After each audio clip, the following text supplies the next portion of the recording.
श्री परमात्मने नमः। श्रीमन्महागणाधिपतये नमः। श्रीमद्भागवत महापुराणम् अथ द्वितीय स्कन्धः पंचमोऽध्यायः।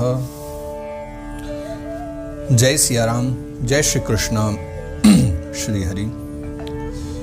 आइए भगवद अनुरागी समस्त प्रेमीजन, भागवत प्रेमीजनों के साथ अपनी इस यात्रा को हम आरंभ करते हैं। आप सभी भागवत प्रेमी, जो विगत सत्रों में हमने भगवान शुकदेव की वाणी को, भगवान महाराज परीक्षित के मन की भावनाओं को, इन सब के विषय में जो जाना, जो श्रवण किया, अब उसके आगे भगवान शुकदेव जो राजा परीक्षित को सृष्टि क्रम का वर्णन करते हैं, उसका आज आनंद ग्रहण करें। कैसे सृष्टि आरंभ हुई, कैसे भगवान ने इसे बनाया, कैसे विविध तत्वों के द्वारा सम्मिलित होकर के सृष्टि का निर्माण हुआ है। भागवत जी के माध्यम से एक जो प्राचीन परंपरा या प्राचीन जो विधा हमारी रही है जानने की अपने धर्मशास्त्रों के द्वारा, उसी के अनुरूप आज इस भूगोल के विषय में, खगोल के विषय में कुछ बातें हैं, या ये कहें सृष्टि के उत्पत्ति का जो पूरा क्रम है, विषय है, आज उस पर श्रवण करें। आओ वहां से प्रवेश करें पंचम अध्याय में। श्री परमात्मने नमः। अथ पंचमोऽध्यायः। नारद उवाच। देवदेव नमस्तेस्तु भूतभावन पूर्वज, तद्विजानीहि यज्ञानमात्मतत्त्वनिदर्शनम्। अब जो है नारद बाबा, जैसा कि कल हमने जब चर्चा भी की थी कि यही बात परीक्षित ने पूछी थी शुकदेव बाबा से, यही बात जो है शौनक जी कहते हैं कि आप हमें भी बतलाइए सूत जी से। तब सूत जी क्या कह रहे हैं, और शुकदेव बाबा भी कहते हैं राजा परीक्षित को कि पूर्व काल में ब्रह्मा जी से बात नारद जी ने पूछी थी। तो वही प्रसंग आज मैं तुम्हें श्रवण कराता हूँ। तो फिर नारद जी ही पूछते हैं कि हे पिताजी, यानी लोक पितामह ब्रह्मा जी से कह रहे हैं कि पिताजी, आप मात्र मेरे ही पिता नहीं हैं, अपितु पूरी सृष्टि के पिता हैं, क्योंकि पूरी सृष्टि को बनाने वाले आप है। समस्त जितने भी देवता हैं उनमें आप श्रेष्ठ हैं, क्योंकि भूत भावन पूर्वज, तो आप सब में ही श्रेष्ठ हैं, देवताओं में भी श्रेष्ठ हैं। अतः नमस्तेस्तु, इसलिए आपको मेरा प्रणाम है, नारद बाबा कहते हैं। और तब कहते हैं तद्विजानीहि यज्ञानमात्मतत्त्व निदर्शनम, मुझे आप वह ज्ञान दीजिए जिससे आत्म तत्व का साक्षात्कार हो जाए। सृष्टि भले ही विभिन्न तत्वों से बनी हो, लेकिन एक मुख्य तत्व तो आत्म तत्व ही है। जिसने इसे जान लिया उसने विश्व को जान लिया। इसलिए नारद जी कहते हैं मुझे आत्म तत्व का साक्षात्कार हो जाए, ऐसा ज्ञान प्रदान कीजिए। यद रूपम यदधिष्ठानम यतः सृष्टमिदं प्रभो, यत् संस्थम यत् परम यच्च तत्तत्वं वद तत्वतः। कितने, एक ही प्रश्न में कितने सारे प्रश्न उन्होंने किए। यद रूपम यद अधिष्ठानम यतः सृष्टम इदं प्रभो, सारे प्रश्न ही अलग अलग। यानी इस संसार का रूप क्या है, अधिष्ठान क्या है, संसार किसके द्वारा रचा है, इसके लक्षण क्या हैं, प्रलय किस में होता है, किसके ये अधीन है, और वस्तुतः ये है क्या। यत् संस्थम यत् परम यच्च तत्तत्वं वद तत्वतः, यानी इसका तत्व क्या है, वस्तुतः संसार है क्या। ये जो हम सृष्टि देखते हैं रंग बिरंगी सी, वस्तुतः ये सृष्टि है क्या, इसका स्वरूप क्या है, अधिष्ठान क्या है, निर्माण किसने किया, प्रलय किस में होता है, आता कहाँ से है, जाता कहाँ पर है। तो ये सारे प्रश्न किए नारद बाबा ने कि मुझे सृष्टि के विषय में बतलाइए। सर्वं ह्ये तद्भवान् वेद भूत भव्य भवत् प्रभु, करामलकवत् विश्वं विज्ञानावसितं तव। आप तो सब जानने वाले हो। सर्वम ह्येतद् भवान वेद, जो कुछ भी है सब आप जानते हो। भूत भव्य भवत् प्रभु, भूत यानी जो हो चुका है, भव्य यानी अब जो होगा, और भवत जो हो रहा है, यानी तीनों कालों को आप जानते हो। करामलकवत् विश्वम विज्ञानावसितं तव, आपके हाथी में आंवले के समान धरा हुआ है ये तो, है ना। आंवले के समान ही आपकी दृष्टि पूरे अंतर्गत है, आपकी दृष्टि के अंतर्गत ये पूरा संसार चल रहा है। तो आप ही बताइए कृपा करके कि आखिर आप तो सब जानते हो, क्योंकि आप ही से सृष्टि उत्पन्न होती है और आप ही सब इसके मूल हो। तो कृपा करके बताइए कि ये सब क्या है, क्योंकि मुख्य स्वामी इसके आप ही हो। यद्विज्ञानो यदाधारो यत्परस्त्वं यदात्मकः एकश्रजसि भूतानि भूतैरेवात्म मायया। अच्छा, मेरे मन में और भी कुछ प्रश्न है कि यद विज्ञानो यदाधारो, सबसे पहले तो जो आपका ज्ञान है ये आपको कहाँ से मिला? इसका भी तो कोई होगा, कहीं ना कहीं तो आधार होगा जो आया है। यदाधारो, आपका आधार क्या है? आप भी तो कमल के ऊपर बैठे रहते हो और ये कमल भी कहीं तो अटका है, वो आधार क्या है? क्या आपसे भी बड़ा कोई है? और यद परस्त्वम यदात्मकः, क्या आपसे परे भी कोई है जिसकी आप पूजा करते हो? क्या आपका कोई स्वामी है? कौन है आपका स्वामी? और आपका स्वरूप क्या है? और एकः सृजसि भूतानि, कितनी अद्भुत बात है ना कि भूतैरेवात्म माया, कि अपनी जो है माया से आप अकेले ही पंचभूतों के द्वारा पूरी प्राणियों की सृष्टि कर लेते हो। कितनी अद्भुत बात है। क्या वस्तुतः ये सत्य है कि आप ही सब कुछ करते हो और आप ही इन सब के मालिक हो? और पूछते हैं नारद बाबा, आत्मन भावयसे तानि न परा भावयन् स्वयं आत्मशक्तिमवष्टभ्य ऊर्णनाभिरिवाक्लमः। ऊर्णनाभि कहते हैं, संस्कृत में ये शब्द आता है। ऊर्णनाभि मकड़ी का नाम है। नारद बाबा कहते हैं जैसे मकड़ी अपने मुख से वो लार के द्वारा एक जाला प्रकट करती है, वो जाला बुन देती है अपने मुख से निकले हुए लार के द्वारा, आप भी ठीक उसी प्रकार अपने ही द्वारा इस सृष्टि का सृजन कर देते हो। आत्मन भावे से तानी, अपने द्वारा ही पूरी सृष्टि बना देते हो।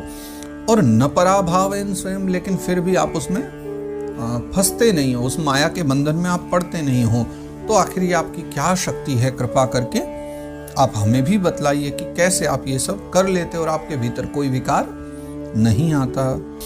ना हम वेद परम यस्मिन् ना परम न समम विभो नाम रूप गुणैर्भाव्यम सदसत् किंचिदन्यतः। कितनी बड़ी बात नारद बाबा कह दे रहे हैं। ये तब की चर्चा है जब नारद बाबा भी कुछ भी नहीं जानते थे सृष्टि विषय, बाद में ही तो उनको भी ज्ञान हुआ है। तो ये तो आरंभ काल की बात है जब वो कहते हैं नाहम वेद परम यस्मिन् ना परम न समम विभो, मैं आपके इतर किसी ऐसे को नहीं जानता जो ये सब करता हो। ना आपके कोई बराबर है और ना कोई आपसे ऊपर है, क्योंकि नाम रूप गुणैर्भाव्यम, नाम रूप गुण ये जो कुछ भी संसार में है, सद असद यानी चाहे वो सत्य हो असत्य हो, जो कुछ भी है, उत्तम मध्यम जो कुछ भी वस्तु है, मैं आपसे सिवाय किसी को नहीं देखता। मुझे लगता है प्रत्येक वस्तु जो है सद असद सत्व रज तम है ना, नाम रूप गुण जो कुछ भी है सब आप ही से प्रकट होता है। तो पिताजी बताइए आखिर ये सब कैसे है, मुझे ये कृपा करके समझाइए। और वो पूछते हैं स भवान चरद घोरम यत्तपस्व समाहितः तेन खेदयसे नस्त्वं पराशंकं प्रयच्छसि। देखो यहां से नारद बाबा एक और बात कहते हैं कि स भवान चरद घोरम यत्तपस्व समाहितः। अब तक मुझे यही लगता आया है कि आप ही ईश्वर हो, आप ही सबसे बड़े हो, आपसे परे कुछ भी नहीं है। लेकिन फिर भी स भवान अचरत घोरम यत् तपस्व समाहितः, आपने कितना घोर तप किया था और एकाग्रचित्त होकर के आप बैठे रहे वर्षों तक, और तब आपने घोर तप किया। तेन खेदयसे नस्त्वं पराशंकं प्रयच्छसि। यही मुझे खेद मतलब यही मुझे शंका हो गई है कि आखिर जब आप ही ईश्वर हो, आपसे ऊपर कुछ है ही नहीं, तो फिर आप चिंतन किसका कर रहे थे? आपने जो इतना तप किया, इतने काल तक आप लगे रहे, उससे जो है ना पराशंकं प्रयच्छसि, पराशंकाम यानी मैं मोह में पड़ गया हूँ, शंका में पड़ गया हूँ कि फिर आखिर आपसे भी बड़ा कोई है क्या इस संसार में जिसका आपने यजन भजन किया हो। एतन्मे पृच्छतः सर्वं सर्वज्ञ शकलेश्वर विजानीहि यथैवेदमहं बुद्ध्यनुशासितः। तो एतन्मे पृच्छतः, इसलिए मैं आपसे पूछ रहा हूँ, सर्वम सर्वज्ञ, आप सर्व हो, सब कुछ जानने वाले हो, सबका स्वरूप भी हो, यानी सर्वज्ञ भी आप ही हो और सर्वेश्वर भी आप ही भी हो और शकलेश्वर भी आप ही हो, यानी सबके मालिक आप ही हो। तो विजानीहि यथैवेदम, तो जैसे जिस प्रकार से मेरी समझ में आ जाए, मेरी बुद्धि में बात आ जाए, वैसे ही यथैवेदम हम बुद्ध्यनुशासितः, उसी प्रकार से ठीक ठीक कृपा करके आप मुझे उपदेश दो। मतलब उपदेश देने की एक अलग बात हो गई, ऐसा उपदेश दो जब ताकि मुझे समझ भी आ जाए, जो बात मेरे दिमाग में मेरी बुद्धि में बैठ जाए तब मैं समझ पाऊं। और इस प्रकार 8 श्लोकों में नारद बाबा ने अपने प्रश्न किए हैं, और तब 9वें श्लोक से ब्रह्मा बाबा कहना आरंभ करते हैं। ब्रह्मोवाच सम्यक् कारुणिकस्येदं वत्सते विचिकित्सितं यदहं चोदितः सौम्य भगवद्वीर्य दर्शने। हे नारद, तुमने जो अभी प्रश्न किया है ना, वस्तुतः ये जीवों पर करुणा करके किया है ना। कारुणिकस्येदम, ये तुम्हारे हृदय की करुणा है, ये जीवों के प्रति भाव है। क्योंकि यदहम चोदितः सौम्य भगवद्वीर्य दर्शने, मुझे ऐसा लगता है कि अगर अब मैं तुम्हें कथा सुनाऊंगा और ये सब बतलाऊंगा, जो कुछ भी तुमने पूछा है, तो इसके उत्तर में मैं जो भी कहूंगा तो मानो उससे मुझे भी भगवान के गुणों का वर्णन करने की प्रेरणा हो गई है। अगर मैं तुम्हें इसके उत्तर में कुछ भी कहता हूं तो ये भगवान की प्रेरणा ही है कि मैं तुम्हें सुनाऊं और बदले में मानो पूरे सृष्टि को भगवत गुणानुवाद सुनने का अवसर मिल जाए। क्योंकि नारद जी ने, ब्रह्मा जी सही कह रहे हैं, नारद जी के प्रश्न का ही तो प्रभाव है कि ब्रह्मा जी ने जो कुछ भी कहा उसको आज सहस्राब्दियों के बाद कलयुग के समय में हम और आप बैठ करके चर्चा कर रहे हैं, हम सुना रहे और आप सुन रहे हैं। अब ये तो शायद ब्रह्मा जी ने भी नहीं सोचा होगा कि एक दिन विज्ञान इतना आगे है, इस प्रकार से बढ़ेगा। ये हम अपनी मति से कह रहे हैं, वो तो सब जानने वाले थे ब्रह्मा जी, तो क्या क्या होता है संसार में, एक बात कह रहा हूँ। लेकिन ब्रह्मा जी भी कहाँ सोचे होंगे कि सब गंगा तट पर बैठ करके ही कथा सुनेंगे। यूं विज्ञान के माध्यम से भी सब घर बैठ करके ब्रह्मा जी की वाणी को सुन रहे होंगे। ये सौभाग्य कहाँ किसी ने सोचे होंगे। तो ब्रह्मा जी कहते हैं ये मानो भगवान की प्रेरणा ही हो रही है, ताकि मैं भगवत चरणों का स्मरण करते हुए भगवत वीर्य दर्शने, यानी भगवान के जो लीला चरित्र हैं उनका गाने का मुझे एक प्रेरणा हो गई है। नानृतं तव तच्चापि यथा मां प्रब्रवीषि भोः अविज्ञाय परम मत्त एतावत् त्वं यतो हि मे। नानृतम तव तच्चापि, फिर भी तुमने नारद वैसे झूठ नहीं कहा। देखो अभी जो भागवत के प्रेमी हैं वो तो नारद जी की वाणी जब सुन रहे होंगे ना, वो ब्रह्मा जी की महिमा गा रहे थे, तब आपने पहले ही ये सोच लिया होगा हो तो अभी नारद जी इस समय धोखे में हैं, उनको ठीक से ज्ञान नहीं है। लेकिन अब आगे सुनिए ब्रह्मा जी क्या कह रहे हैं कि नानृतम तव तच्चापि, लेकिन बेटा नारद तुमने भी झूठ तो नहीं कहा। फिर भी कौन सी बात? यथा माम प्रब्रवीषि भो, जो तुमने मेरे बारे में जितनी बातें कही ना, वो बिल्कुल तुमने झूठ नहीं कही है। क्यों? क्योंकि अविज्ञाय परम मत्त एतावत्तम यतो हि में, जब तक मेरे से ऊंचा जो प्रभाव है, यानी मुझसे भी परे जो सत्ता है, शक्ति है, जब तक उसका ज्ञान नहीं हो जाता तब तक व्यक्ति को ऐसा ही लगता है जैसा तुमने अभी अभी मेरे बारे में कहा है। तो वस्तुतः वो झूठ नहीं है। लेकिन जब तुम्हें मुझसे भी परे एक सत्ता का ज्ञान हो जाएगा तब तुम्हें ये लगेगा कि मैं भी बहुत नीचे हूं, मुझसे भी ऊपर कोई सत्ता विद्यमान है। येन स्वरोचिषा विश्वं रोचितं रोचयाम्यहं यथार्कोऽग्निर्यथा सोमो यथर्क्षग्रह तारकाः। देखो यथा अर्को, अर्क कहते हैं सूर्य देवता को, अग्नि देवता, सोमो यानी चंद्रमा, और यथर्क्षग्रह तारका, जैसे नक्षत्र हैं, ग्रह हैं, तारे हैं, ये सब के सब वस्तुतः क्या प्रकाशमान है? किसको लगता है इनमें प्रकाश है? संभवतः हम सबकी बुद्धि कहती है कि सूर्य में प्रकाश है, चंद्र में। ना ना ना, अगर शास्त्रों की बात माने तो ऐसा नहीं है। ऐसा बिल्कुल भी नहीं है। हमारे शास्त्रों में विविध स्थानों पर वर्णन आता है, यद भयात वाति वातो यम सूर्यस्तपति यद भयात वर्षतीन्द्रो दहत्यग्नि मृत्युश्चरति यद भयात। जिसके भय से वायु बहती है, जिसके भय से सूर्य तपता है, जिसके भय से चंद्रमा शीतलता देता है, जिसके भय से मृत्यु विचरण करती है, जिसके भय से काल भी विचरण करता है, ये सब परमात्मा ही है। तो दृष्टि में हमें लगता है सूर्य प्रकाशमान है, लेकिन वस्तुतः सूर्य का प्रकाश कैसा है, कितना है, कौन दे रहा है, वो सब परमात्मा देने वाला है। इसलिए ये यथार्कोऽग्निर् यथा सोमो, सूर्य में, चंद्र में, नक्षत्रों में, ग्रह में, तारों में ये जो प्रकाश है, जैसे हमें दिखता तो सूर्य का ही है, लेकिन वस्तुतः वो भगवान का प्रकाश है। वैसे ही येन स्वरोचिषा विश्वम रोचितं रोचयाम्यहम्, ठीक वैसे ही उन्हीं परमात्मा के द्वारा मैं भी प्रकाशमान होकर के रोचितं रोचयाम्यहम्, मैं भी वैसे के वैसे इस पूरे संसार को जो है रोशन कर रहा हूँ, प्रकाशमान कर रहा हूँ। तो मेरा वस्तुतः वो प्रकाश नहीं, वो प्रकाश नारायण का है, भगवान का है, लेकिन भगवान के उस प्रकाश से मैं इस विश्व को प्रकाशित कर रहा हूँ, ठीक सूर्य चंद्र और अग्नि की भांति। तस्मै नमो भगवते वासुदेवाय धीमहि यन्मायया दुर्जयया मां ब्रुवन्ति जगद्गुरुं तस्मै नमो भगवते, उन भगवान को नमस्कार है, उन वासुदेव का मैं ध्यान भी करता हूँ। किनका? कि यन माया दुर्जया, जिनकी वो दुर्जय माया के द्वारा माम ब्रुवंती जगत गुरु, लोग मुझे जगत गुरु कहते हैं। ये ब्रह्मा जी कह रहे हैं इस बात को कि मुझे उन वासुदेव को ध्यान करना है, मैं उन वासुदेव का ध्यान और प्रणाम करता हूँ जिनकी दुर्जय माया में फंस करके लोग मुझे, ये सारा संसार जो है मुझे जगत गुरु कहा करता है, मुझे ही मालिक समझ बैठता है। ये भी उन्हीं की माया है। विलज्जमानया यस्या स्थातुमीक्षा पथे मुया विमोहिता विकथन्ते ममाहमिति दुर्धियः। विलज्जमानया यानी लज्जित होकर के वो जो माया है, यस्य स्थातुमीक्षा पथे मुया, माया जो है भगवान को देख के तो दूर भागती है, भगवान के निकट भी नहीं रहती है। सेविका उन्हीं की सेवा में लगी रहती। कैसे कि देखो भैया, जैसे एक बड़े थोड़े टाइट से कोई सेठ जी हों, है ना, उनके यहाँ बहुत सारे नौकर चाकर काम करते हैं, मालिक तो वही है सेठ जी सारे नौकर चाकरों के। पर क्या होता है कि जैसे ही सेठ जी का प्रवेश होता है ना, कमरे से बाहर निकलते हैं, कई नौकर चाकर ऐसे होते हैं बड़े भय खाते हैं, और वो कोई किचन में लग गया, कोई झाड़ू उठा के झाड़ू में लग गया, कोई पोछा लगाने लग गया, कि सेठ जी की टेढ़ी नजर ना पड़ जाए।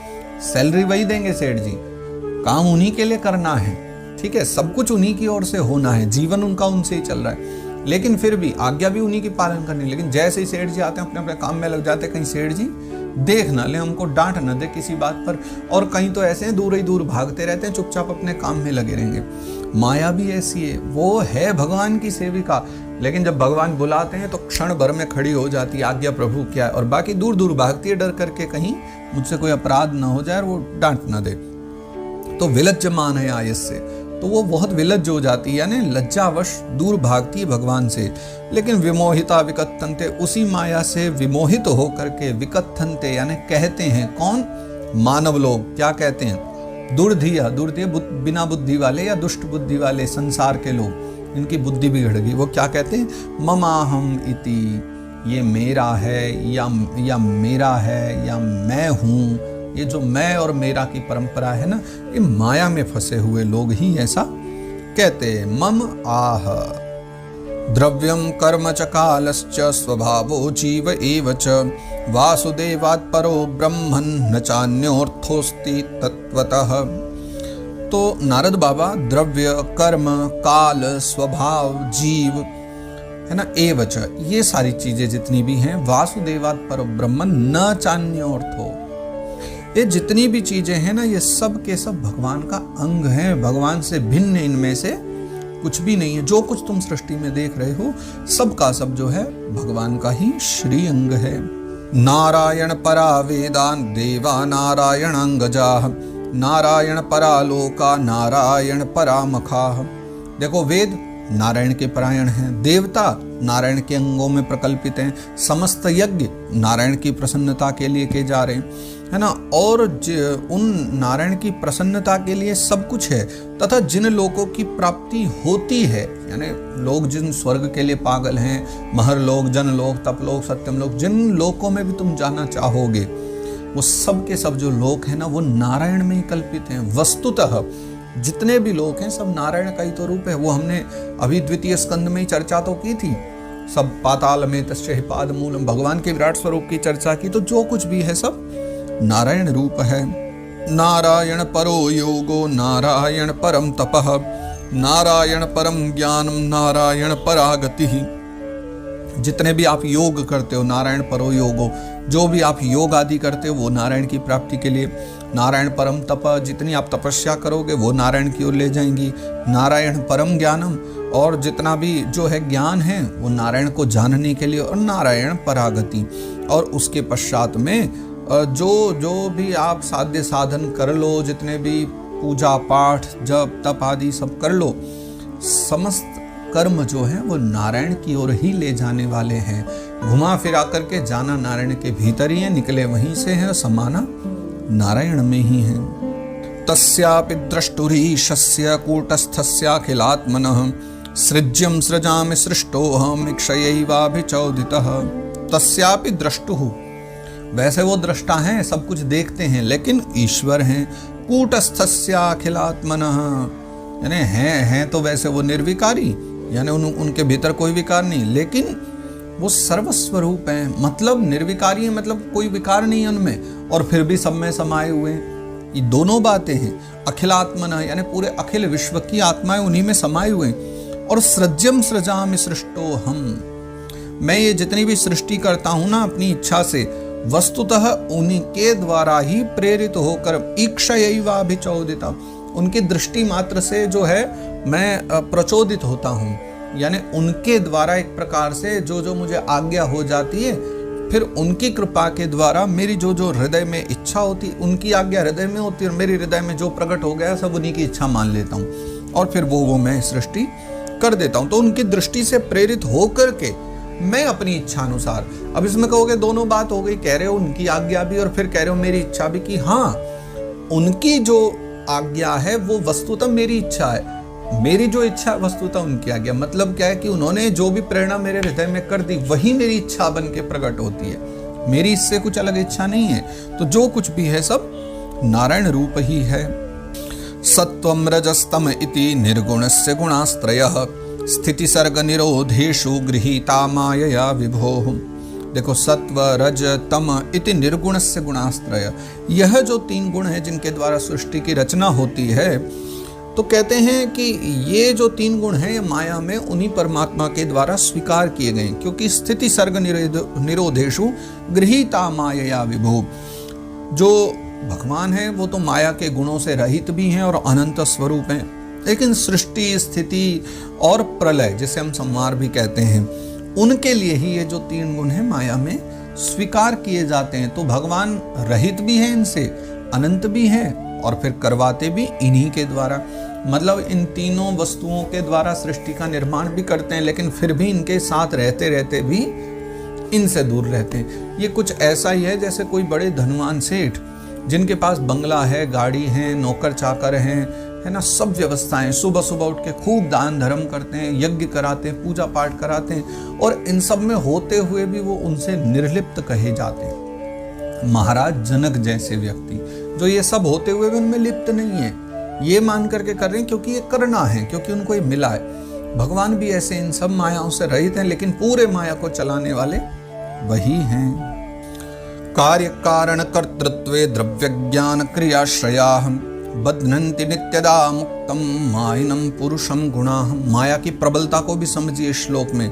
ये जो तीन गुण हैं ये कितने प्रबल होते हैं, सत्व रजतम, कि जब ये जो तीन गुण आ जाते हैं ना, तो द्रव्य ज्ञान और क्रिया, इनका आश्रय लेकर यही तीन गुण यानी सत्व रजतम, ये तीन गुण जो हैं, जब तीन वस्तुओं का सहारा ले लेते हैं, किसका, द्रव्य ज्ञान और क्रिया, जब इनके साथ मिलके इनका आश्रय लेकर के, तो फिर जो मायातीत नित्य मुक्त पुरुष है वो भी जब माया में स्थित हो जाता है ना, तो उसमें भी जो है कार्य कारण और कर्तापन का अभिमान आ जाता है, उसको बांध लेते हैं यही तीन गुण।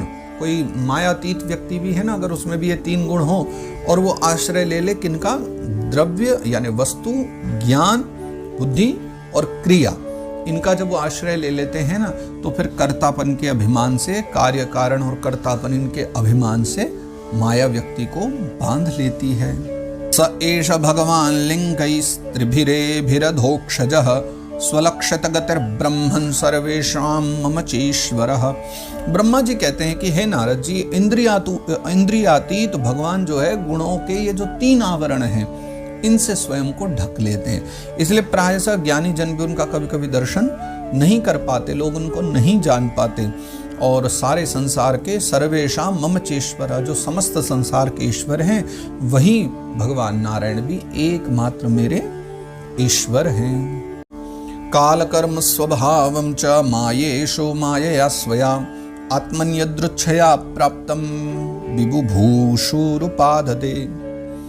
नारद बाबा से अब ब्रह्मा जी कह रहे हैं कि भगवान जो है, काल कर्म स्वभाव, जब भगवान के मन में यह संकल्प उठा कि अब मैं एक हूं और अनेक हो जाऊं, यानी सृष्टि की भगवान की इच्छा हुई, तो भगवान ने क्या किया कि अपनी माया से अपने ही स्वरूप में प्राप्त जो काल और कर्म स्वभाव आदि हैं इनको स्वीकार कर लिया। क्योंकि है तो माया के ये सब बने हुए, माया के भीतर ही आते हैं काल कर्म स्वभाव, लेकिन भगवान जब तक इनको ग्रहण नहीं करते तो फिर कैसे सृष्टि होती। इसलिए भगवान ने काल कर्म स्वभाव तीनों को स्वीकार कर लिया, तब सृष्टि आगे बढ़ी है। कालाद गुण व्यतिकर परिणाम स्वभावतः कर्मणो जन्म महतः पुरुषाधिष्ठितादभूत। और जब भगवान की जो शक्ति है, उस भगवान की अद्भुत शक्ति ने, है ना, फिर जब उसमें काल स्वीकार कर लिया भगवान ने, तो उस काल से ही जो है 3 गुणों में क्षोभ उत्पन्न हो गया। जब तक काल आदि दूर रहते हैं इन 3 गुणों से, तब तक सब शांत रहते हैं। मिलने पर ही हमेशा कुछ न कुछ लीला उपजती। जैसे आपने देखा होगा, जो बहुत सारे केमिकल होते हैं, रसायन होते हैं, तो जब उनको आपस में मिलाया जाता है तब केमिकल रिएक्शंस होते हैं। ठीक उसी प्रकार यहाँ पर भी अब वो रिएक्शंस हैं, यानी 2 चीजें मिलती हैं तब कुछ जन्म होता है। जैसे मिट्टी में पानी मिले तो फिर गारा बनता है, जिसके खिलौने भी बनाए जा सकते हैं। और ऐसी करोड़ों वस्तुएं हैं जिनको आपस में मिला करके कुछ न कुछ निर्माण होता है। भगवान ने जब काल कर्म स्वभाव को ग्रहण कर लिया, तो कर्म जो काल है, काल के गुण में मिल जाने से, त्रिगुणों में मिल जाने से त्रिगुण में जो है क्षोभ उत्पन्न हुआ। काल ने 3 गुणों में क्षोभ उत्पन्न कर दिया। और काल कर्म स्वभाव 3 वस्तुएं हैं ना, तो जब काल ने 3 गुणों में क्षोभ उत्पन्न किया, तो स्वभाव ने क्या कर दिया कि उनको रूपांतरित कर दिया। और जब उसको स्वभाव ने रूपांतरित कर दिया, तो तीसरा गुण कौन सा था? कर्म। तो कर्म ने क्या किया? फिर कर्म ने महत तत्व को जन्म दिया। तब सबसे पहले महत तत्व का जन्म हुआ। आगे कहते हैं ब्रह्मा बाबा, महतस्तु विकुर्वाणाद् रजः सत्वोपब्रह्मितात् तमः प्रधानस्त्वभवत् द्रव्यज्ञान क्रियात्मकः। फिर रजोगुण और सतोगुण की हुई वृद्धि, और उनकी वृद्धि होने पर महत्त्व का जो विकार हुआ, यानी महत्त्व प्रकट हुआ, उसका जो विकार हुआ, उससे ज्ञान, क्रिया और द्रव्य रूप जो है तमः प्रधान विकार की उत्पत्ति हुई।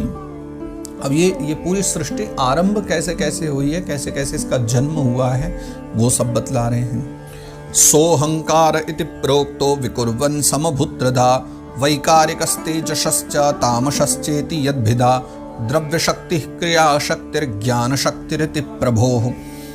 तो पूर्व के श्लोक में 23वें श्लोक में जो चर्चा की थी कि रजोगुण सतोगुण की वृद्धि हुई, महत्त्व का जन्म हुआ, जो इससे पूर्व के श्लोक में बतलाया। महत्त्व का जो है ज्ञान, क्रिया और द्रव्य रूप तम प्रदान विकार उत्पन्न हुआ। अब आगे बतला रहे हैं कि जो विकार प्रदान हुआ, तम प्रदान, उसका नाम हुआ अहंकार। अहंकार की उत्पत्ति हुई है। तो बतलाते हैं सोहंकार इति प्रोक्तो, वो जो विकार प्रकट हुआ था, तम प्रदान विकार हुआ ना द्रव्य ज्ञान क्रिया से, तो वो जो अहंकार कहलाया है, सोहंकार इति प्रोक्तो, और विकुर्वन् समभूत्रधा, वह अहंकार कहलाया। और फिर अहंकार के विकार से जो है प्राप्त होकर के वो 3 प्रकार का हो गया। कौन कौन सा? वैकारिकस्तेजश्च तामसश्चेति यद्भिदा समभूत्रधा। 3 प्रकार का हुआ। कौन कौन सा? वैकारिकश्च, तेजसश्च और तामसश्च। वैकारिक, तेजस और तामस, ऐसे समभूत्रधा 3 प्रकार का जो है वो विकार प्रकट हो गया। द्रव्य शक्ति, क्रिया शक्ति, ज्ञान शक्ति रीति प्रभो। और वही 3 प्रकार का जो अहंकार है, अहंकार के विकार को, अहंकार जब विकार को प्राप्त होता है तब ये 3 प्रकट होते हैं, वैकारिक, तेजस और तामस। तेजस, तामस, वैकारिक। और वही तीनों जो हैं क्रमशः क्या कहलाएं? ज्ञान शक्ति, क्रिया शक्ति और द्रव्य शक्ति। तो इस प्रकार से 3 रूपों में ये प्रधान कहे गए हैं, द्रव्य शक्ति, क्रिया शक्ति, ज्ञान शक्ति इति प्रभो। तामसादपि भूतादिर विकुर्वाणादभून्नभः तस्य मात्रा गुण शब्दो लिंगम यद्द्रष्टु दृश्ययोः। अच्छा, 5 महाभूत जो हुए हैं जिनसे सृष्टि बनती है, 5 महाभूतों के कारण रूप जो है वो तामस है, तमस है, अहंकार। तो 5 महाभूतों के जो कारण रूप है तामस अहंकार जिसे कहते हैं, उसमें फिर हुआ विकार, और उसमें विकार होने से क्या उत्पन्न हुआ? फिर हुआ आकाश उत्पन्न, फिर आकाश की उत्पत्ति होती है। अच्छा, आकाश की तन्मात्रा क्या है? आकाश की तन्मात्रा और गुण शब्द है। शब्द का निवास क्या है? आकाश। तो शब्द तन्मात्रा भी जिसे कहते हैं, तो आकाश की तन्मात्रा और गुण शब्द हैं, और इस शब्द के द्वारा ही दृष्टा और दृश्य का बोध होता है किसी वस्तु का। थोड़ा इसका और व्याख्या चर्चा हम अभी करेंगे कि कैसे ये सब घटित होता है। तो जैसे आकाश की तन्मात्रा क्या है? शब्द है।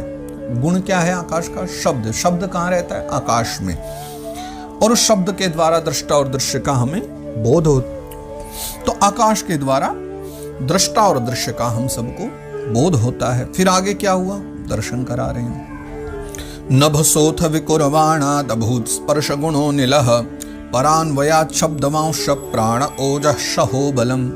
अच्छा, फिर हुआ आकाश में विकार, आकाश बन गया, फिर आकाश में विकार हुआ। आकाश में विकार हुआ तो उससे उत्पत्ति हुई वायु की, है ना, हवा, वायु। वायु का गुण क्या है? स्पर्श। वायु जो है स्पर्श जनित होती है, स्पर्श जो है वो वायु जनित है। तो फिर उसके पश्चात गुण स्पर्श है वायु का, और अपने कारण का गुण आ जाने से ये शब्द वाला भी है। वायु जो है वो शब्द वाला भी कहा गया। और हमारी जो इंद्रियां है ना, इन इंद्रियों में स्फूर्ति, शरीर में जीवन शक्ति, ओज, बल इसी के अनुरूप हैं, या कहें इसी के रूप हैं। कैसे कि प्राणवायु क्या है?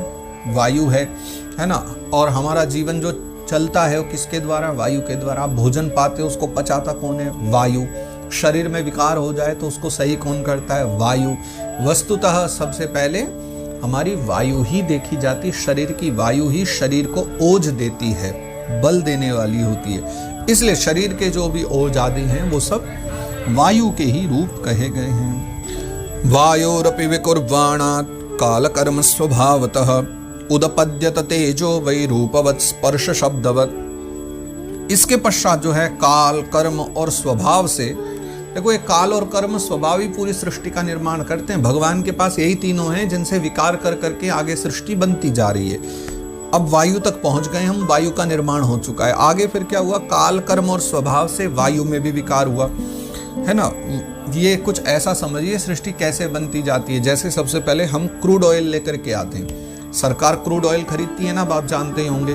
फिर उसको क्रूड ऑयल को रिफाइनरी में लेकर के जाया जाता है। अब बहुत ज़्यादा डीपली तो मुझे भी उस विषय में इतनी नॉलेज नहीं, क्योंकि मैंने भीतर जाके देखा नहीं, पढ़ा हुआ ही ज्ञान है सब, और अब कभी जाने को मिलेगा तो देख भी लेंगे। पर जहाँ तक मुझे पता है कि फिर वो क्रूड ऑयल जब जाता है, फिर उसके द्वारा जेट फ्यूल का निर्माण होता है, पेट्रोल का निर्माण होता है, उसके बाद डीजल का निर्माण होता है, उसके बाद फिर वो जो माटी का तेल बचता है उसका भी निर्माण होता है, और उसके बाद उससे कुछ गैस भी होती हैं। वो ऐसी गैस भी होती हैं जिनको स्टोर नहीं किया जाता, इसलिए आपने देखा होगा रिफाइनरी में ऊपर अग्नि भी जलती रहती है। साथ ही साथ उस गैस को जलाया जाता है, क्योंकि उसको रोका नहीं जा सकता, उसको स्टोर नहीं किया जा सकता।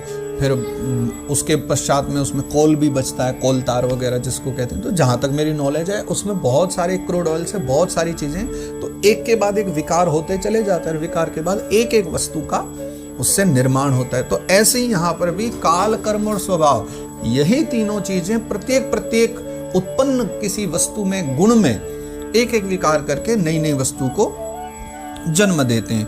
अब वायु तक हम पहुंचे हैं, और वायु से फिर होता है निर्माण तेज का। तो 27वें श्लोक में कहते हैं वायोरपि विकुर्वाणाद काल कर्म स्वभावतः। वायु जो है, वायोर अपि विकुर्वाणाद, वायु में भी विकार हुआ, किसके द्वारा? काल कर्म स्वभावतः, काल कर्म और स्वभाव से। और तब क्या होगा? उदपद्यत तेजो वै, फिर जो है तेज का जन्म होता है। तेज का गुण क्या है? रूपवत् स्पर्श शब्दवत्। तेज का जो गुण है वो है रूप। तो यहाँ ब्रह्मा जी भी कह रहे हैं कि फिर वायु में विकार हुआ, तेज की उत्पत्ति हुई। इसका जो प्रधान गुण है वो तो रूप है, तेज का प्रधान गुण है रूप, लेकिन साथ ही इसके कारण जो है वो आकाश और वायु भी हैं, क्योंकि पहले आकाश का ही जन्म हुआ, आकाश से वायु का हुआ और वायु से तेज का जन्म हुआ है। तो इसलिए आकाश और वायु के जो गुण हैं, है ना, प्रधान रूप इसका रूप होगा। तेज का प्रधान गुण है रूप, लेकिन इसके साथ ही इसके कारण आकाश और वायु के गुण, शब्द और स्पर्श भी इसमें विद्यमान है। तेज के भीतर जो है शब्द और स्पर्श भी कहा गया है अथवा कहे गए हैं। तेजसस्तु विकुर्वाणादासीदंभो रसात्मकम रूपवत् स्पर्शवत् चांभो घोषवच्च परान्वयात्। अब तेजसस्तु विकुर्वाणात्, फिर जो तेज है काल कर्म स्वभाव के द्वारा ही तेज में विकार हुआ, और तेज में विकार होने से क्या हुआ? आसीद अंभो रसात्मकम, अंब कहते हैं जल को, फिर जो है जल की उत्पत्ति हुई, और रसात्मकम, जल का गुण क्या हुआ? रस। हाँ, रस जो है वो जल का गुण है। लेकिन क्योंकि वही परंपरा पीछे से आई है, आकाश, आकाश से वायु, वायु से तेज, फिर तेज से जल की उत्पत्ति हुई है, तो बाकी जितने भी गुण हैं उनका जो अपना गुण होगा, बाकी की जितनी भी सृष्टि हो रही है पीछे, वायु हुई, आकाश हुई, तेज हुई, इनके जो गुण हैं वो सारे गुण भी जल के भीतर विद्यमान होंगे। तो कहते हैं रूपवत स्पर्शवत चांबो घोषवच्च परान्वयः। इसका मुख्य प्रधान गुण तो है रस, लेकिन कारण तत्व जो हैं, कारण तत्वों के गुण जो हैं, यानी शब्द, स्पर्श और रूप, वो इसमें है। इसलिए जल के भीतर शब्द भी है, स्पर्श भी है, रूप भी है, और रस तो फिर इसका अपना निज रूप है। विशेषस्तु विकुर्वाणा दंभसो गंधवान भूत परान्वयाद रस स्पर्श शब्द रूप गुणान्वितः। और विशेषस्तु विकुर्वाणा, यानी फिर जो अब उत्पन्न हुआ था क्या, जल, फिर जल में विकार आया, किसके द्वारा, काल कर्म स्वभाव के द्वारा, वही उन तीनों के द्वारा। और फिर जल के विकार से जो है फिर उत्पत्ति किसकी हुई, पृथ्वी की उत्पत्ति हुई। फिर पृथ्वी जन्म लेती, और पृथ्वी का जो मुख्य गुण है वो क्या है, गंधवान भूत। पृथ्वी के भीतर है गंध, सूंघने की जो शक्ति होती है ना, उसको भी गंध कहते हैं, गंधवान भूत। पृथ्वी का जो गुण है, मुख्य गुण क्या है, गंध है। लेकिन कारण के जो गुण हैं वो कार्य में आ जाते हैं। ऐसा एक नियम हमारे यहाँ माना जाता है ना। तत्वों का ये नियम है कि कारण के गुण कार्य में आ जाते हैं। इस न्याय से शब्द, स्पर्श, रूप, रस, ये चार गुण भी जो है पृथ्वी में विद्यमान है। तो पृथ्वी का गंध, पृथ्वी का रूप क्या है, गंध, यानी पृथ्वी का गुण क्या है, गंध। लेकिन आकाश का, वायु का, तेज का और जल का, इन चारों के जो गुण थे, कौन कौन से, शब्द, स्पर्श, रूप और रस, ये चारों के चारों भी पृथ्वी में विद्यमान है। तो अब 5 हमारे पास गुण बन चुके हैं, शब्द, स्पर्श, रूप, रस और गंध। तो ये 5 प्रकार के अब गुण तैयार हो चुके हैं जिनसे सृष्टि का निर्माण हो रहा है। और पृथ्वी, जल, तेज, वायु और आकाश, इन 5 का जन्म हो चुका है। हम जब विद्यालय में थे उन दिनों न्याय शास्त्र पढ़ा करते थे, तो आज के प्रसंग में वो न्याय शास्त्र की भी कुछ बातें याद हमें आ रही हैं। उस समय जब हम ये सब पढ़ा करते थे कि ये पृथ्वी आदि सब जो हैं 2 प्रकार के हैं, सा नित्यानित्याश द्विविधा, ये 2 प्रकार के भेद से होती, पर आज ये थोड़ा सा अलग है उससे। परंतु आज हम यही चर्चा करेंगे, बस उस न्याय शास्त्र की चर्चा नहीं कर रहे हैं। तो है सब एक ही बात, थोड़ा थोड़ा कहीं भेद होता है, बाकी सब वस्तुएं वही हैं। तो यहाँ पर भी फिर आज बतलाया है कि फिर इस न्याय के भेद से ये 4 जो हैं पृथ्वी में, अन्य भी हैं, लेकिन पृथ्वी का मुख्य गुण जो है वो गंध कहा गया है। तो अब ये 5 गुण हो चुके हैं, रूप, रस, गंध, स्पर्श, है ना। इनकी 5 की रूप हो गया, रस हो गया, गंध हो गया और एक शब्द, इन 5 गुणों की उत्पत्ति हुई। आगे 30वें श्लोक में बतला रहे हैं, वैकारिकान् मनसो जज्ञे देवा वैकारिकादश दिग्वातार्क प्रचेतोष्वी वह्निन्द्रोपेन्द्र मित्र का। अच्छा, वैकारिक जो फिर अहंकार है, क्योंकि हमने 3 प्रकार की चर्चा पूर्व में की थी ना, उनमें से जो वैकारिक अहंकार है उससे मन की उत्पत्ति होती है। और इंद्रियों के जो 10 अधिष्ठात्री देवता हैं उनकी भी उत्पत्ति वैकारिक अहंकार के द्वारा हुई है। वैकारिकान मनोजज्ञे, मन की उत्पत्ति हुई। देवा वैकारिकादश, 10 जो हैं वैकारिक देवताओं की उत्पत्ति हुई है, जो अधिष्ठात्री देवता हैं इंद्रियों के। कौन कौन से, दिग, वातार्क, प्रचेतो, श्विन, वह्निन्द्रो, पेन्द्र, मित्र काह। तो दिग यानी 10 अधिष्ठात्री हो गए ना दिशाओं के। तो सबसे पहले क्या बताए हैं, दिशा, दिग, ठीक है। उसके बाद वात यानी वायु, अर्क यानी सूर्य देवता, प्रचेता यानी वही वरुण जिनका नाम है, अश्विन, अश्वी यानी अश्विनी कुमार, और वह्नि, अन्नी यानी होता है अग्नि, अग्नि देवता का नाम है। इंद्र, हमारे इंद्र देवता, उपेंद्र, उपेंद्र कहते हैं भगवान विष्णु को। और मित्र, मित्र और प्रजापति ये दोनों एक ही साथ नाम लिए जाते हैं। मित्र का हल लिख दिया है, इसका मतलब मित्र और प्रजापति। तो दिशा, वायु, सूर्य, वरुण, अश्विनी कुमार, अग्नि, इंद्र, विष्णु, मित्र और प्रजापति, ये 10 जो है ना अधिष्ठात्री देवता कहे गए। और ये 10 अधिष्ठात्री इंद्रियों के देवता, 10 इंद्रियों का जो अधिष्ठान है उनके स्वामी हैं, इनकी उत्पत्ति हुई है। आगे लिखते हैं 31वें श्लोक में, तेजसा तु विकुर्वाणादिन्द्रियाणि दशा भवन ज्ञान शक्ति क्रिया शक्तिर्बुद्धि प्राणश्च तेजसौ श्रोत्रम त्वघ्राण दृग्जिह्वा वाग्दोर्मेढ्रांघ्रिपायवः। तेजसा तु विकुर्वाणा। अच्छा, पूर्व वाले श्लोक में तो जो बताया अभी 10 इंद्रियों के 10 अधिष्ठात्री देवता और मन, ये तो वैकारिक अहंकार से प्रकट हुए हैं, लेकिन 3 अहंकारों की हमने चर्चा की थी ना, वैकारिक, तेजस और हाँ, तो अब इस श्लोक में हम तेजस अहंकार की बात करेंगे।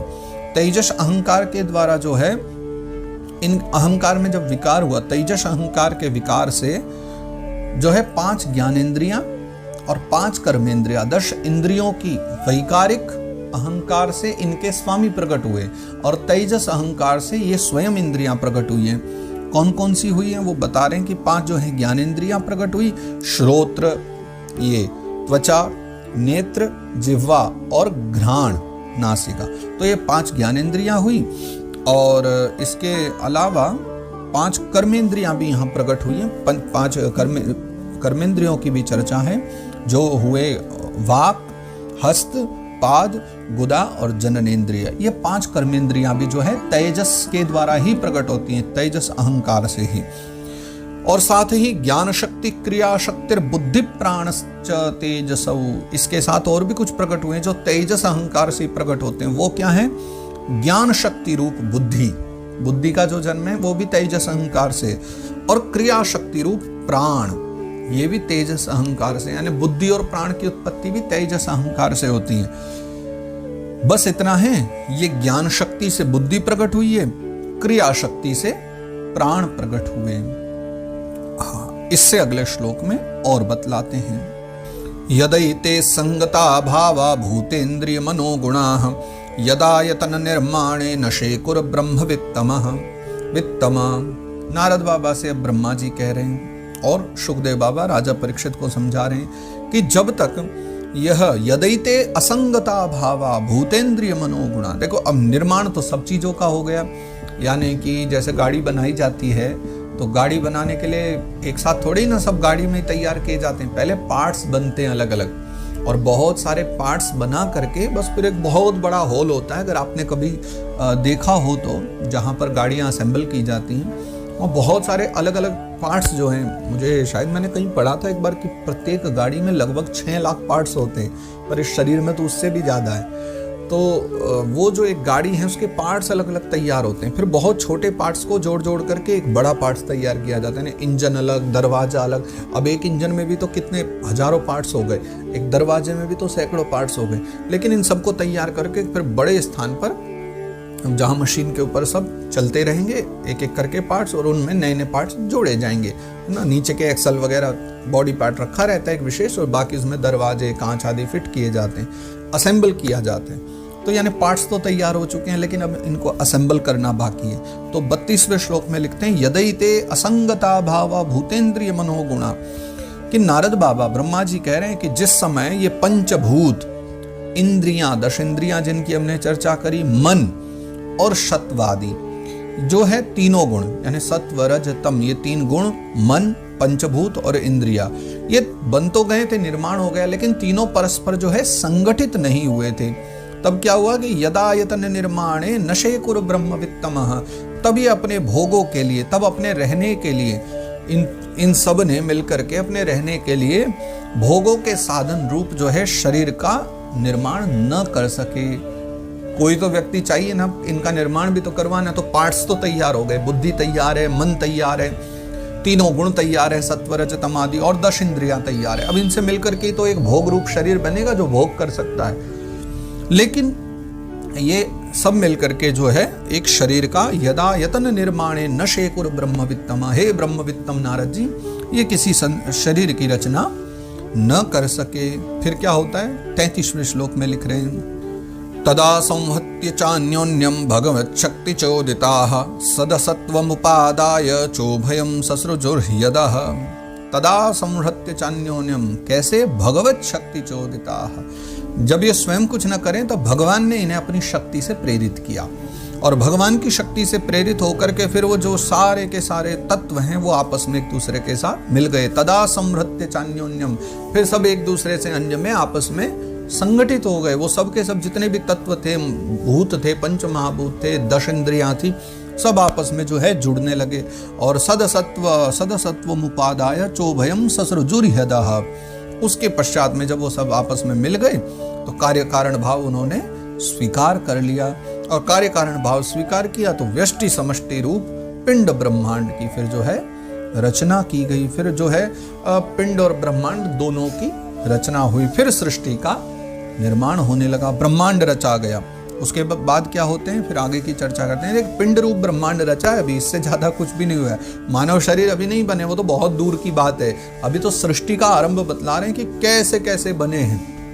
तो सबसे पहले वो जितने भी गुण थे जिनकी हमने चर्चा करी, सत्व रजतम आदि इंद्रियां आदि, उन सब मिलकर के एक पिंड ब्रह्मांड की रचना करते हैं। उसके पश्चात फिर आगे बतला रहे हैं।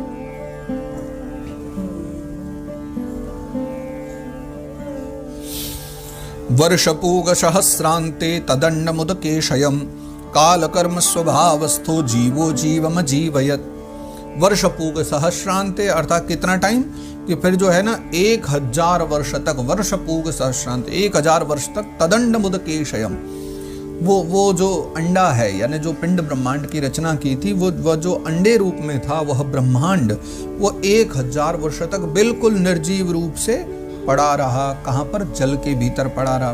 फिर क्या हुआ, काल कर्म स्वभावस्थो जीवो जीवम जीवयत। काल कर्म और स्वभाव, इनको स्वीकार करने वाले भगवान ने तो स्वीकार किए थे तीनों, वरना वो तो इनसे निहित है, न दूर रहते हैं, रहित हैं। लेकिन फिर भगवान ने जो है उसको जीवित कर दिया। जीवो जीवम अजीवयत, भगवान ने उसको जीवन दे दिया। ये ऐसा है जैसे मैं प्राय ऐसा कहता भी हूँ, मानव ने बड़ी रचना करी है, बहुत प्रगति करी, उन्नति करी, रोबोट तो बना करके तैयार कर दिया, पर जब तक उसका बटन न दबाया जाए तो तब तक तो वो कहीं यार्ड में ही पड़ा रहेगा, कहीं स्टोर रूम में ही पड़ा रहेगा। उसकी खुद की कोई सत्ता नहीं है रोबोट की। बटन दबाओगे, चार्ज करोगे, तभी चलेगा, तभी खड़ा होगा। तो भले ही ये सब कुछ निर्माण होने लगा हो, ब्रह्मा जी कह रहे हैं कि ये सब कुछ हो रहा है, लेकिन तब भी 1000 वर्ष तक तो वो जो अंडा है वो पड़ा ही रहा जल में। लेकिन काल कर्म स्वभाव को स्वीकार करने वाले वो भगवान जीवो जीवम अजीवयत, तब भगवान ने जो है अपनी कृपा दृष्टि के द्वारा कृपा करके भगवान ने उसको जीवित कर दिया। तब उसमें थोड़ा जीवन आया, किसमें, उस अंडे में। फिर क्या होता है, आगे दर्शन करिए। स एव पुरुषस्तस्मात् दंडम निर्भिद्य निर्गतः सहस्रोर्वंघ्रिबाहु वक्ष सहस्रानन शीर्षवान। और 1000 वर्ष तक जल में पड़े रहने के बाद जब भगवान ने उसको जीवित कर दिया, तब स एव पुरुषस्तस्मात् दंडम निर्भिद्य निर्गतः, तब उस अंड को निर्भिद्य करके यानी तोड़ करके, निर्गतः बाहर एक जीव निकला, एक बालक निकला। लेकिन वो कोई बालक नहीं था, वो विराट स्वरूप प्रकट हुए। स एव पुरुषस्तस्मात्, वही पुरुष उसमें से निकला। कौन सा पुरुष, सहस्रोर्वंघ्रिबाहु वक्ष सहस्रानन शीर्षवान। पूर्व में जिसकी चर्चा की थी, जिसके हजारों जिसकी जंघाएं हैं, जिसके चरण हैं, जिसकी भुजाएं हैं, जिसके नेत्र हैं, मुख हैं, हजारों की संख्या में जिसके पास ये सब थे, वही विराट पुरुष उस अंडे से बाहर प्रकट होता है। यानी पूर्व में जिनकी चर्चा करी थी कि कौन है विराट स्वरूप, उसी विराट पुरुष का जन्म उस अंडे के द्वारा प्रकट होता है। यस्येहा वयवैर्लोकान् कल्पयन्ति मनीषिणः कट्यादिभिरधः सप्त सप्तवोर्ध्वं जगन्नादिभिः। और यही वो परमात्मा है, यही वो परम पुरुष है। यस्येहा वयवैर्लोकान् कल्पयन्ति मनीषिणा, यानी मनीषी यानी विद्वज्जन जो हैं, कल्पयन्ति कल्पना करते हैं, किस चीज की, विभिन्न लोकों की। यस्येहा वयवैर्लोकान्, विविध जो लोक है ना, ब्रह्मलोक आदि, और यही जिनकी हमने पहले चर्चा करी थी, जनलोक, तपलोक, महरलोक, इन सब लोकों की कल्पना इसी विराट पुरुष के शरीर में की जाती है। कैसे कि कट्यादिभिरधः सप्तः, कटी भाग, यानी यहाँ कटी भाग से नीचे नीचे उसके सप्त लोकों की कल्पना है। और सप्तोर्धम जगन्नादि भी, सप्त ही उसके ऊर्ध ऊपर के जो भाग हैं 7, उनमें कल्पना की जाती है। तो पाताल लोक आदि कटी से नीचे के 7, कटी से ऊपर के 7, 14 भुवनों की, 14 लोकों की कल्पना उसी के अंगों में की जाती है। पुरुषस्य मुखम ब्रह्म क्षत्र में तस्य बाहवः ऊर्वो वैश्यो भगवतः पद्भ्याम शूद्रोभ्यजायत। अच्छा, वही जिसके लिए कहा गया है कि उसके कटी भाग से नीचे 7 पाताल कहे गए और 7 स्वर्ग कहे गए, ऊपर की तरफ 7 लोक भी जिन्हें आप कह सकते हो। उन्हीं वही जो परमात्मा उस अंडे से प्रकट हुआ। पुरुषस्य मुखम ब्रह्म, उसी पुरुष का जो मुख है ब्राह्मण है। क्षत्र में तस्य बाहव, क्षत्रिय है, उसकी भुजाएं हैं, बाहव हैं। ऊरोर वैश्यो भगवतः, उसके जो ऊरू हैं है ना, जंघाएं हैं, वही उसके भगवान के विराट स्वरूप के वैश्य हैं। उर्वोर वैश्यो, वैश्य उसके उरु भाग हैं। और पदभ्याम शूद्रोभ्यजायत, और उसी के जो चरण हैं वो शूद्र रूप हैं, जिनसे शूद्र उत्पन्न हुए हैं। 37वें श्लोक में ऐसा कहते हैं, यानी सब के सब हैं परमात्मा के ही अंग स्वरूप। भूर्लोकः कल्पितः पद्भ्याम भुवरलोकोऽस्य नाभितः हृदास्वरलोक उरसा महरलोको महात्मनाः। तो भूर्लोकः कल्पितः पद्भ्याम भुवरलोकोऽस्य नाभितः, यानी भगवान जो हैं वही विराट स्वरूप हैं। उनके पैरों से लेकर नीचे से कटी पर्यंत तक जो है सातों पाताल और भूलोक की कल्पना की गई है। नाभि में उनके भुवरलोक है, हृदय में स्वरलोक है, परमात्मा का वक्षस्थल महरलोक माना गया है। तो ऐसी उनमें विद्वज्जन कल्पना करते हैं। ग्रीवायाम जनलोकश्च तपोलोकस्तनद्वयात् मूर्धभिः सत्यलोकस्तु ब्रह्मलोकः सनातनः।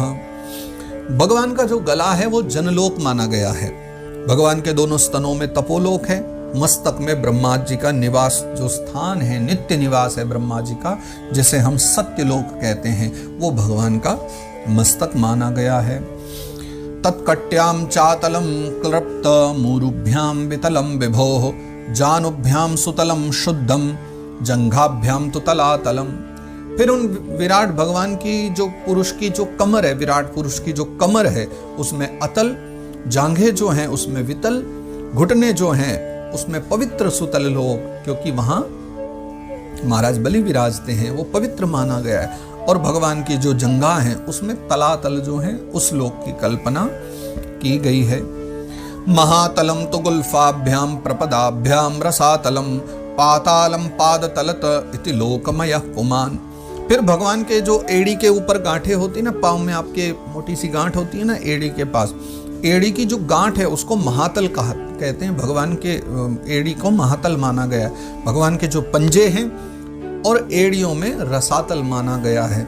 और उसके नीचे का जो भाग है, यानी पाँव जो हमारा होता है उसके नीचे का जो भाग है, जैसे तलु भाग कहते हैं, भगवान के तलुओं में पाताल समझना चाहिए। जो पाताल भाव है वो भगवान के तलु भाव हैं, यानी पाताल के उसके चरण के तलु हैं, तलुए हैं। इसी प्रकार से ये भगवान का जो संपूर्ण शरीर है लोकमय कल्पना होती है। इति लोकमय पुमान, विराट पुरुष का स्वरूप लोकमय कहा गया है। और 42वां इस अध्याय का 5वें का अंतिम श्लोक। भूर्लोकः कल्पितः पद्भ्याम भुवरलोकोऽस्य नाभितः स्वरलोकः कल्पितो मूर्धना इति वा लोक कल्पना। और विराट भगवान के अंगों में इस प्रकार भी जो है फिर लोकों की कल्पना की जाती है। कैसे कि उनके चरणों में पृथ्वी है, भगवान के जो चरण हैं उन्हीं में पृथ्वी विराजती है। नाभि में भगवान के भुवरलोक है और सिर जो है भगवान का उसमें स्वरलोक माना गया है। तो विविध विद्वान अपने अपने अनुरूप भगवान की जो कल्पना है वो इस पूरे ब्रह्मांड में व्यापकता के साथ माना करते हैं। तो इस प्रकार से ये आज जो है हमारा सृष्टि क्रम का वर्णन 5वें अध्याय में आरंभ होता है। तो आरंभ ही हुआ है, अभी ये विश्राम नहीं है। ये तो अब आप तृतीय स्कंद का भी श्रवण करोगे ना, क्योंकि आज हमारे हो गए 5 अध्याय, 5 ही अध्याय और हैं इस द्वितीय स्कंद के। उसके बाद फिर तृतीय स्कंद शुरू होगा और तृतीय स्कंद में भी सृष्टि क्रम का खूब वर्णन है। तो अब ये कथा तो भागवत जी की आरंभ हो चुकी है, अब तो बस सृष्टि में चलना ही है, पूरा जानना ही है कैसे कैसे सृष्टि हुई, कौन कौन राजा हुए, कौन ऋषि हुए, सबकी चर्चा होगी। तो इस अध्याय में 5वें अध्याय में सृष्टि के आदि क्रम की चर्चा है कि किन किन गुणों के सामंजस्यता से क्या क्या प्रकट हुआ, कैसे इंद्रियां पंचमहाभूत उत्पत्ति हुई, उनकी चर्चा थी। अब कल 6ठे अध्याय से जो हम चर्चा करेंगे उसमें भगवान जो विराट स्वरूप है उनकी विभूतियों की चर्चा अब हम आगे चल करके कल से आरंभ करेंगे। तो आज के सत्र को हम यहाँ विश्राम देते हैं। जय जय श्रीमद्भागवते महापुराणे पारमहंस्याम संहितायां द्वितीय स्कंदे 5मोऽध्यायः। तो इस प्रकार श्रीमद्भागवत महापुराण जो परमहंसों की संहिता है, इस संहिता के द्वितीय स्कंद का यह 5म अध्याय इस प्रकार से गाया गया है। श्री कृष्णार्पणमस्तु, श्री कृष्णार्पणमस्तु, श्री कृष्णार्पणमस्तु। श्री गोवर्धननाथ की जय।